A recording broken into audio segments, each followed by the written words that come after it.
ఇండస్ట్రీలో డాన్స్ మాస్టర్గా ఒక కొరియోగ్రాఫర్గా అగ్రస్థాయికి చేరినటువంటి జానీ మాస్టర్ తన దగ్గర అసిస్టెంట్ కొరియోగ్రాఫర్గా పనిచేస్తున్న యువతి జానీ మాస్టర్పై రాయదుర్గం పోలీస్ స్టేషన్లో కంప్లైంట్ చేయగా పోలీసులు ఎఫ్ఐఆర్ నమోదు చేసిన సంగతి తెలిసిందే.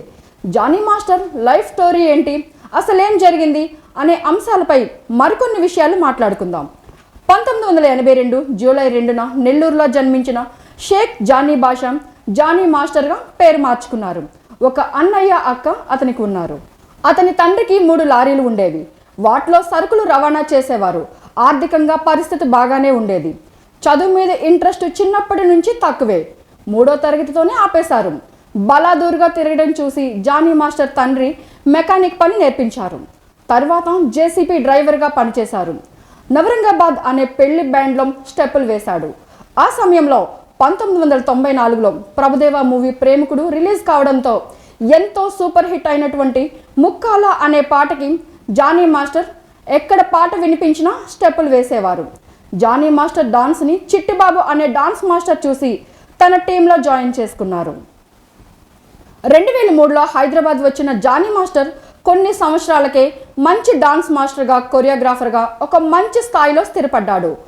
ప్రస్తుతం వైరల్ అవుతున్నటువంటి వాస్తవం చూస్తే తోటి కొరియోగ్రాఫర్లే దగ్గరుండి కేసు పెట్టించారని, ఇప్పుడు ఆ అమ్మాయి వయసు 21 సంవత్సరాలు. అసిస్టెంట్ కొరియోగ్రాఫర్గా జానీ మాస్టర్ దగ్గర పనిచేసేది.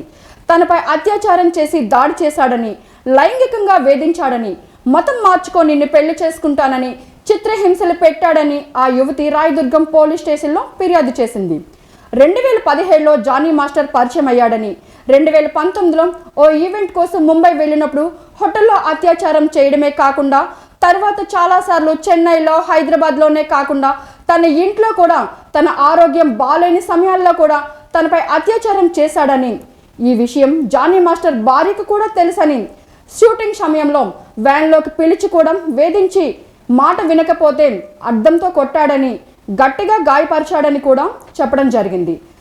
షూటింగ్లో అసభ్యంగా మాట్లాడడం, తాకడం చేసేవాడని అనేక రకాలుగా ఆమె ఆరోపణలు చేశారు.